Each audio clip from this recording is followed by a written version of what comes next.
इनमें बल अधिक होंगे, इसलिए इनका बलराम होगा। और यदुवंशियों के लेकर के चलेंगे।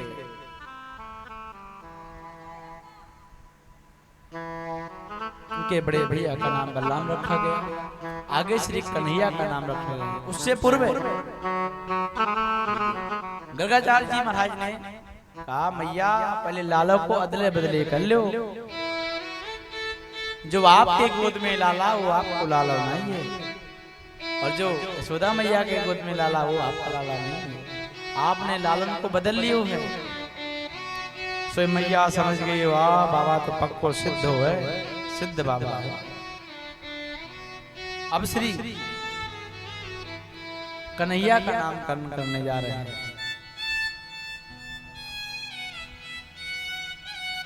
कर सतीत कृष्ण।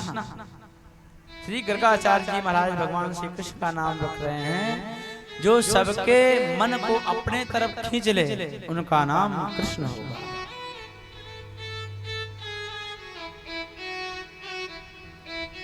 कृष्ण और हर युग में ये अनेक अनेक नामों से जाने जाएंगे।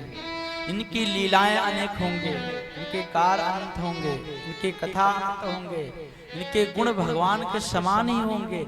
ये नहीं बताए, क्योंकि वसुदेव जी ने कहा था वहां ये मत बताना, जो भेजे गर्गाचार्य जी को, कि स्वयं भगवान है अथवा मेरे ही पुत्र हैं। बोले भगवान के जैसे ही गुण होंगे।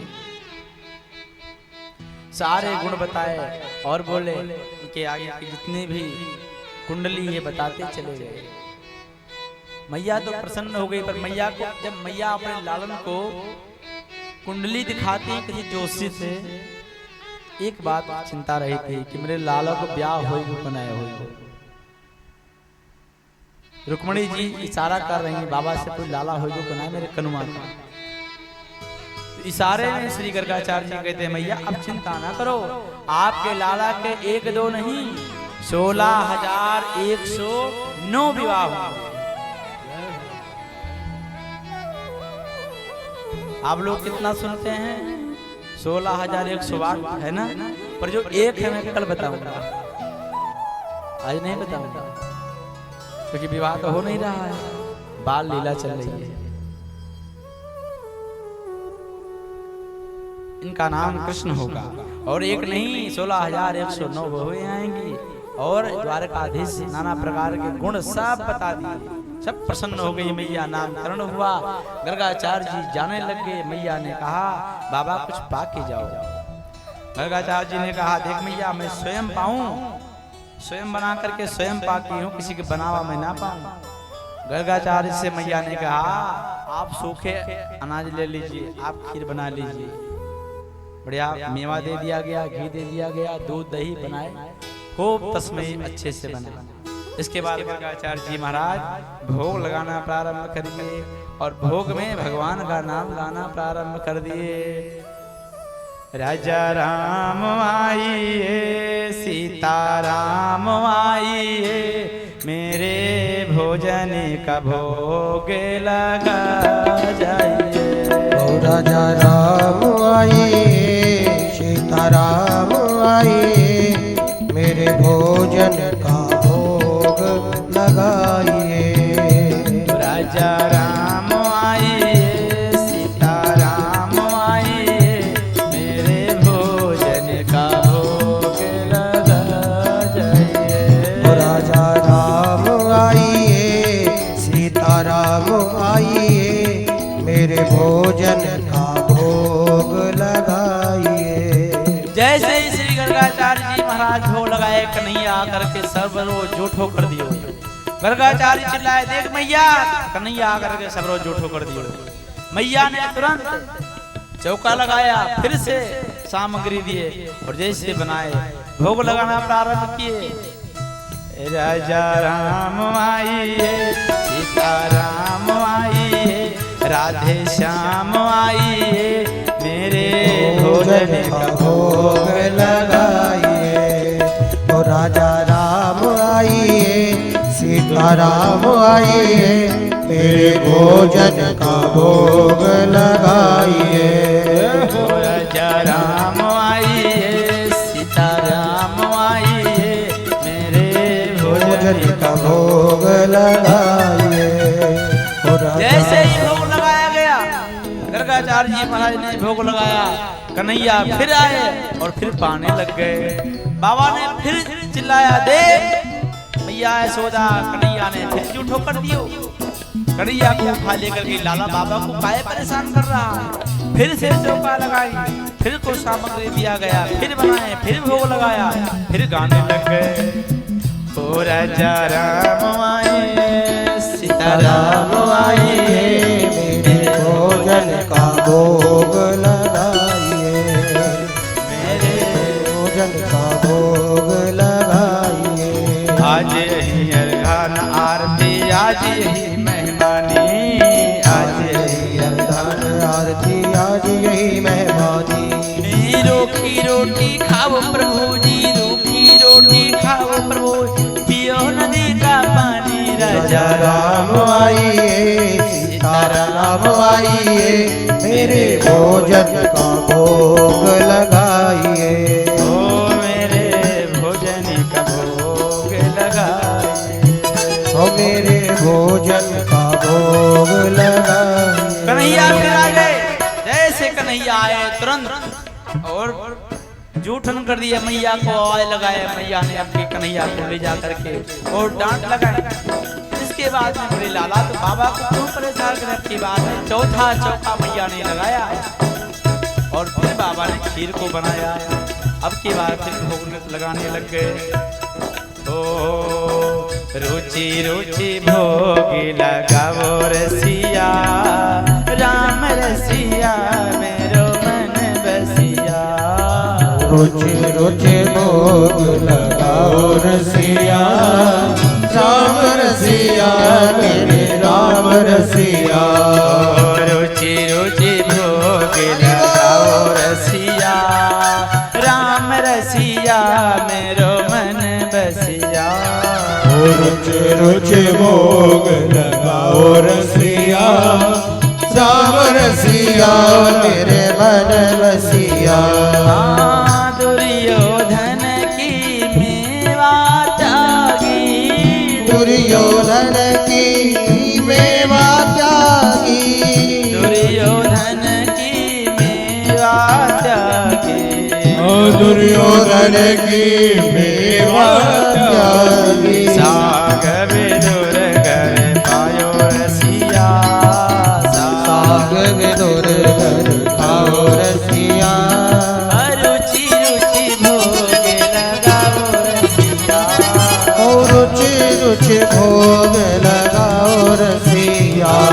राम रसिया मेरो मन बसिया, राम रसिया मेरो मन बसिया। रुचि रुचि भोग लगाओ रसिया, रुचि रुचि भोग लगाओ रसिया। बोल श्री भक्तवत्सल भगवान की। आवाज नहीं आ रही है। बोल श्री भक्तवत्सल भगवान की जय। जब तक मैक में आवाज ना हो माने नहीं जाता। और सामने तो बैठे हैं, आज तो लग रहा है एकादशी है। एकादशी कल था ना। नाम जब जब चरण हम क्यों जयकारा लगाते हैं, हमारा नींद भाग जाए, हर प्रकार से मेरा कल्याण हो, भगवान का जयकारा इसलिए लगता है। कई उदाहरण है जयकारे के। बोल श्री भागवत भगवान की। अब लगा कुछ हो रहा है। इसके बाद में लीला करते हुए श्री गर्गाचार्य जी महाराज ने यहाँ पर भोग लगाया। कन्हैया फिर से आए, पाने लग गए। अब की अपने स्वरूप में आ गए। गर्गाचार्य जी ने देखा बार बार मैं बुला रहा हूँ, बार बार कन्हैया क्यों आ रहा है। तो ठाकुर जी अपने रूप में प्रकट हो गए। बोल श्री भक्तवत्सल भगवान की जय। कन्हैया ने कहा, बाबा आप ही बार बार बुला रहे हो और आप ही भगा रहे हो। इसके बाद में फिर आवाज जैसे लगाया उससे प्रकट हो गए। बोले अब तो मैं कन्हैया को जूठ नहीं पाऊंगा। बोले भगवान का प्रसाद पा करके और दान दक्षिणा लेकर के और गर्गाचार्य जी चले गए मथुरा। काले न ब्रजे तल्पेना गोकुले राम केशवो, जानुभ्याम सा पाणिभ्याम रंग माड़ो विजय। थोड़ा समय बीत जाने के बाद में कन्हैया और बलराम जी घुटने घुटने चलने लग गए, खेलने लग गए। मैया ने क्या किया, एक बढ़िया सुंदर सा श्रृंगार करके लाला के और छोड़ते हुए, और कन्हैया जा करके गौशाला में छोटे से बछड़े को ऐसे पूंछ को पकड़ने पूरे गौशाला में घुमाने लग जाए। कभी कभी कन्हैया क्या करते, कुत्ते को घर में ले आते, बुला लाते, उससे खेलते। जब मैया ने इस दशा को देखा कि गौशाला में जाकर के अपने आप को कीच में गंदा कर लेते हैं, मैया ने कहा कन्हैया मुझको तो लग रहा है कि लाला तो पिछले जन्म को शुक्र भयो है। कन्हैया ने कहा वाह रे मैया, बड़े दिव्य दृष्टि हो तेरी। ताऊ दादा सुन रहे हो, मैया ने मुझे पहचान लियो। क्यों? क्योंकि मैंने पूर्व में 12 उतार लिया था, मैया ने पहचान लिया। देखो एक बात और है, माँ पुत्र और पुत्री की एक एक बात को जानती है। आप बताइए या मत बताइए, भगवान ने माताओं को गॉड गिफ्टेड एक दिव्य दृष्टि दिया है। माताएं कहीं जा रही, आप देख रहे हैं इशारे में कहीं पर जा रहे हैं, उनको पता चल जाएगा कोई संकेत कर रहा है। क्यों? भगवान के द्वारा प्राप्त किया गया दिव्य दृष्टि है माताओं को। कितना छुपाव करोगे पर वो नहीं मानेंगे। आगे प्रसंग आएगा, बहुत मार्मिक आएगा कल का प्रसंग। मैया को सब पता हो जाता है। कन्हैया कहते हैं ताऊ भैया, मैया ने तो मुझको पहचान लिया। थोड़े से बड़े हुए कन्हैया ने कहा अब हमको चोरी करनी चाहिए, कुछ करने को विचार हो रही है। क्या करने की विचार हो रही है? तो कन्हैया ने कहा अब मुझको कुछ चोरी करने की विचार हो रही है, अब ब्रज में कुछ चोरी किया जाए। तो भगवान ने ग्वाल बाल सबको बुलाया, थोड़े बड़े हो गए। कन्हैया ने कहा पहले चोरी पहले अपने घर में करेंगे, अपने घर में अगर बच गए तो फिर दूसरे घर में करेंगे, और अगर डायरेक्ट दूसरे घर में चले जाएंगे तो पकड़े जाएंगे, पीटे जाएंगे, मैया और मारेगी। तो पहले कोई भी बालक कोई कार्य करता है तो अपने घर से ही करता है वो, चाहे वो चोरी हो, चाहे वह भजन हो, चाहे वह सत्संग हो। माता पिता का अहम संस्कार ही उस बालक में होता है। तो ठाकुर जी सबसे प्रथम चोरी करने जा रहे हैं। ग्वाल बालों को बुलाए और ग्वाल बाल चोर मंडली के नाम से प्रसिद्ध हो गए। और ग्वाल बालों के बोले कन्हैया क्या करने को सोच रहे हो? कन्हैया ने कहा मुझको चोरी करना है। ग्वाल बालों ने कहा कन्हैया बोलने को तो आवे नहीं, सारे को तो चोरी करेगो। बोले हाँ मैं चोरी करूंगा, पहले पहले अपने घर में चोरी करो और बच गए तो फिर दूसरे में। हाँ श्री सूरदास जी महाराज रीझ करके और ठाकुर जी के इस चोरी की लीला को कह रहे हैं कि भगवान ने प्रथम बार चोरी की। अरे प्रथम करे हरे माखन चोरी, प्रथम करे हरे माखन चोरी, प्रथम करे हरे माखन चोरी, प्रथम करे हरे माखन चोरी। ग्वालिन मनाई छाकर पूरन, ग्वालिन मनहि छाकर मोरन, ग्वालिन मनाई छाकर पूरन, ग्वालिन मनहि छाकर पूरन। आप भजे हैं खोरे हो, आप भजे मैं चोरी हो। प्रथम करे हरे माखन चोरी, प्रथम करे ग्वालिन चोरी, प्रथम करे हरे माखन चोरी, प्रथम करे हरि माखन चोरी मन में यह विचार करत हरि मन में विचार करत हरि मन में यह विचार करत हरि मन में विचार करत हरि हे ब्रज घर घर मैं जाऊं ब्रज घर घर में जाओ प्रथम करे हरि माखन चोरी प्रथम करे दद माखन चोरी प्रथम करे दद माखन चोरी प्रथम करे हरि माखन चोरी। भगवान ने कहा आज से चोरी करना प्रारंभ। और कन्हैया ने क्या किया, जहां पर घी दूध दही के मटके रखे हुए थे उसी में जा करके और चोरी करके खाने लग गए। सोई मैया ने आवाज दियो, कन्हैया कहाँ गयो। मैया ने वही कन्हैया बोल नहीं पा रहा, मैया। वहां पर जैसे ही गए मैया गई कन्हैया के पास में, तो कन्हैया से बोली लाला तू यहाँ क्या कर रहा है। कन्हैया ने कहा मैया तो जाने ना, देखो माखन चोरी है, ध्यान से सुनिएगा, बड़ो आनंद आएगा माखन चोरी। कृष्ण कर्णामृत से बहुत माखन चोरी लिया गया है प्रसंग में। मैया से कन्हैया करे मैया तो बड़ी भोरी है, मैं आपके जो मक्खन है ताजा ताजा इसके रखवाले के ताए आया हूँ। मैया ने कहा मैं तो किवाड़ लगा दी, चोर भी नहीं आ सकते, रक्षा कैसे कर रहे हो लाला। बोले मैया तेरे इस मक्खन में चींटियां आ गई हैं। भगवान ने माया किया और चींटियां दिखा दिया। बोले लाला तुम्हें बड़ो अच्छो है, देखो चींटी की रक्षा करने सवाई गई। पर लाला एक बात मुझे समझ में ना आवे। कन्हैया ने कहा मैया बोलो। मैया ने कहा एक बात बता लाला, तू हाथ से निकाल रहा है और ये मुख में कैसे लगे हो। कन्हैया ने कहा मैया तू बड़ी भोरी है, तू जाने ना। बोले बता रहा मैं भोरी हूं तो तू ही भोरा है, बताई दे।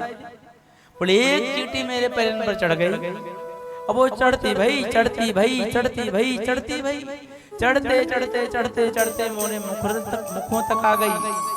मैंने विचार किया अगर मुख तक आ गई है तो मुझे काट लेगी, मुख में चली जाएगी। सो मैंने उसको हटाने टाइम मुख में लगाया तो मक्खन लग गया। मैया ने कहा चलो ठीक है, अच्छी बात है, और अब की बार कन्हैया बच गए। भगवान ने कहा चलो पहला हमारा जो सिस्टम था वो अच्छा होगा, दूसरी बार करेंगे। दूसरे दिन भगवान फिर चोरी करने के लिए आए। मैया ने फिर आवाज दिया, कन्हैया के पास जैसे वहां पहुंचे तो वहां कन्हैया अपने से आपस में बात कर रहा है। मणि जड़ित वहां स्तंभ लगे हुए हैं पूरे नंद भवन में। कन्हैया जी से मक्खन को खाने लग गए हो तो सामने मणि में परछाई दिखी, तो पीछे हाथ कर लियो। बोले ये कौन छोरो आएगो हमसे पहले यहाँ खाने के लिए। अब आपस में जब बात करने लग गए, मैया ध्यान दी कन्हैया कहाँ गो। मैया आई और मैया बोली लाला तू क्या कर रहे हो। कन्हैया ने कहा मैया मैं आपके मक्खन की रखवाली करने यहाँ आया हूँ। बोले आप किससे रखवाली। बोले एक चोर आपके यहाँ आया है और वह मक्खन खा रहा है। बोले चोर कहाँ है लाला। बोले देख मैया सामने मक्खन खाए रहे हो। कन्हैया बोल रहे हैं बार बार, वो भी बोल रहा है। मैया देख करके मुस्कुराने लगी, मेरे लालो बड़ा भोरो है, परछाई को अपना चोर समझ रहे हो है।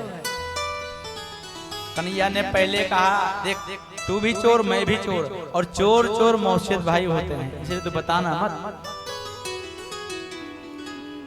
कन्हैया ने उस चोर से बात करने लगे। मैया ने कहा तेरे परछाई हो गए। मैया से कन्हैया ने कहा लाला ये परछाई क्या हो गए। लाला ने कहा बोले अपने स्वरूप को कहीं खड़े हो जाओ और वह परछाई निकले, उस परछाई कहें, जब बड़े हो जाएगा तो जान जाएगा लाला। अब की बार फिर बज गए। दूसरी बार कन्हैया तीसरी बार फिर चोरी करने के लिए गए। मैया ने रंगों हाथ पकड़ लिया।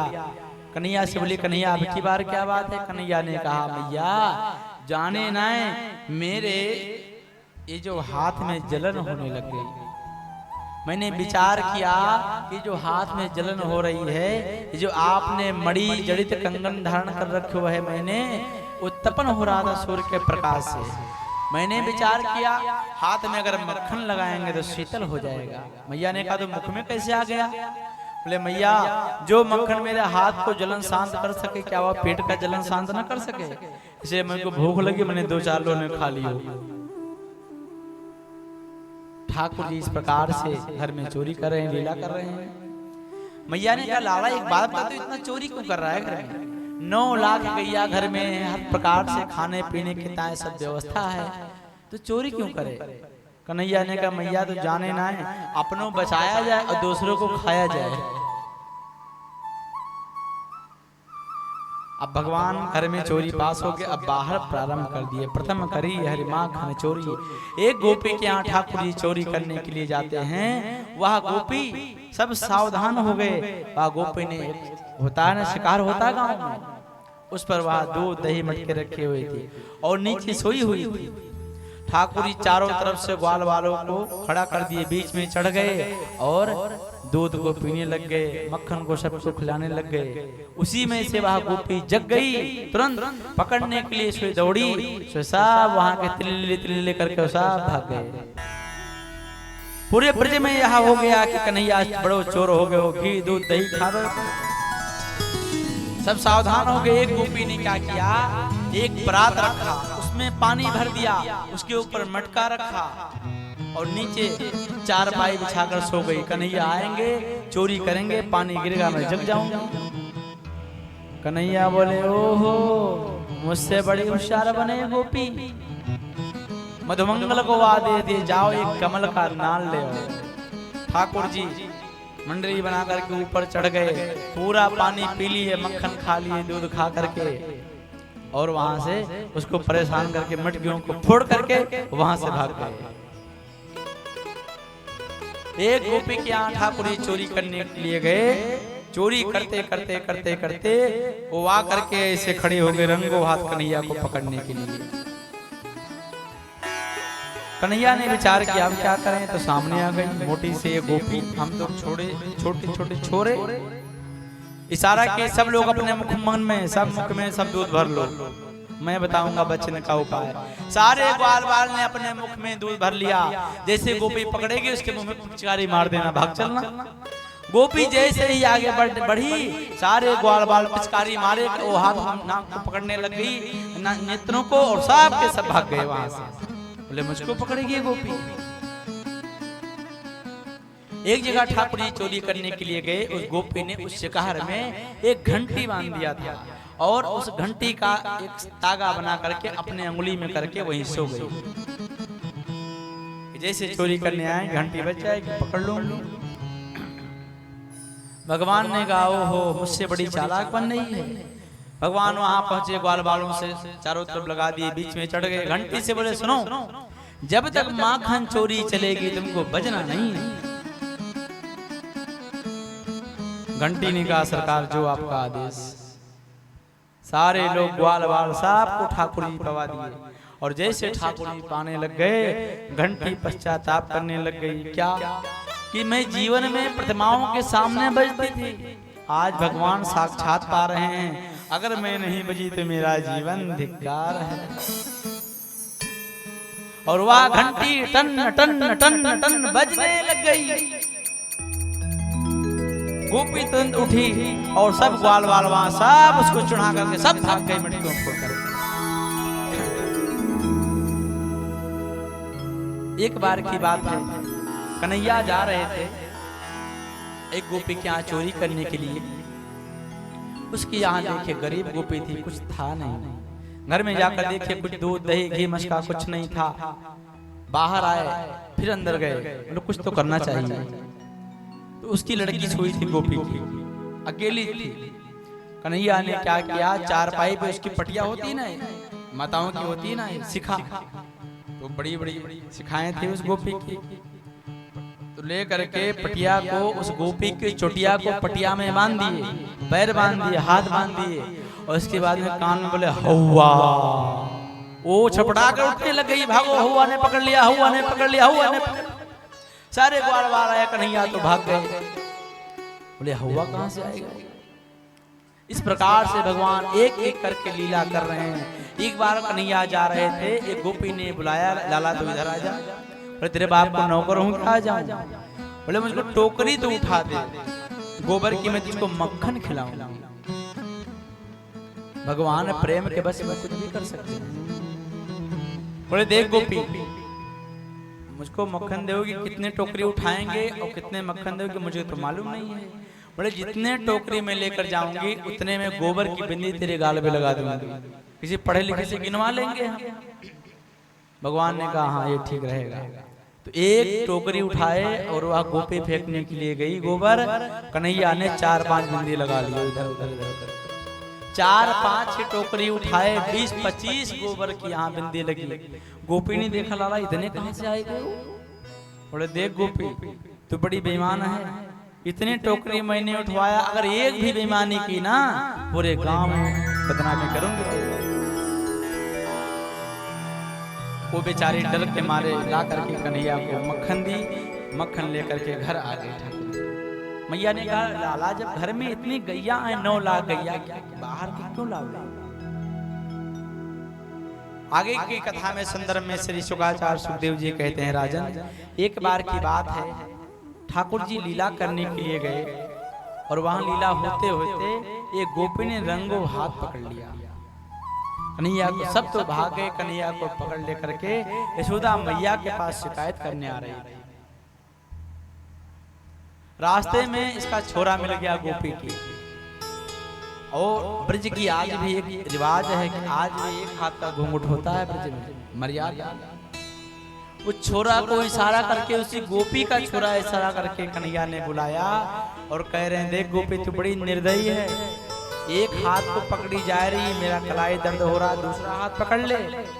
फिर उस हाथ को छुड़ा करके कन्हैया ने उसके छोरा का हाथ पकड़ा दिया, लाला का, और वहां जा करके शिकायत कर रही है यशोदा मैया तेरे लालों ने मेरे घर में चोरी की, मटकी उनको फोड़ो, और कह रहा है छी छी छी छी, किसी लायक मक्खन नहीं।